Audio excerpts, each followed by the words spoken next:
Hello friends, welcome to RJ cookery. இன்றைக்கி ஒரு சூப்பரான ரெசிபி தான் பார்க்க போகிறோம். ஒரு கார சட்னி, இது தக்காளி சட்னின்னு சொல்லலாம், வெங்காயம் தக்காளி சட்னின்னு சொல்லலாம். ஒரு கடாயில் 3 ஸ்பூன் எண்ணெய் விட்டுட்டு 4 பல் பூண்டு, 3 மிளகாய், அவ்வளவா காரம் தகுந்த மாதிரி மிளகாய் சேர்த்துக்கலாம். கொஞ்சம் கருவேப்பிலை, பொடியாக நறுக்கி வச்சுருக்கிற வெங்காயம். நான் இன்றைக்கி ஒரு வெங்காயம் எடுத்திருக்கேன்.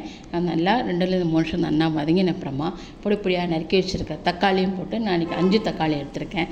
தக்காளியும் போட்டு 1/4 ஸ்பூன் மஞ்சப்பொடி, 1/4 ஸ்பூன் பெருங்காயப்பொடி, இதுக்கு தேவையான உப்பு போட்டு நல்லா மீடியம் ஃப்ளேமில் வச்சு நல்லா தக்காளி சாஃப்டாகிற வரைக்கும் நல்லா வதக்கிட்டு அப்புறமா ஒரு பிளேட்டில் எடுத்து வச்சு நல்லா ஆறினா விட்டு மிக்சியில் போட்டு தண்ணி விடாமல் நல்லா அரைச்சி எடுத்துக்கலாம். அப்புறமா அதே கடாயில் 3 ஸ்பூன் நல்லெண்ணெய் விட்டு 1/4 ஸ்பூன் கடுகு, 1/4 ஸ்பூன் ஜீரகம், 2 பிடிச்சப்புறமா கொஞ்சம் கருவேப்பிலை, ஒரு மிளகாய் கிள்ளி போட்டு அதையெல்லாம் நல்லா வதங்கின அப்புறமா நான் அரைச்சி வச்சுருக்கிற தக்காளி அந்த விழுதையும் போட்டு 2-3 நிமிஷம் நல்லா லோ ஃப்ளேமில் வச்சு நல்லா வதக்கிட்டு ஒரு பாத்திரத்தில் எடுத்து வச்சாச்சுன்னா சூப்பரான கார சட்னி இல்லை தக்காளி சட்னி இல்லை வெங்காயம் தக்காளி சட்னி தயாராகிடும்.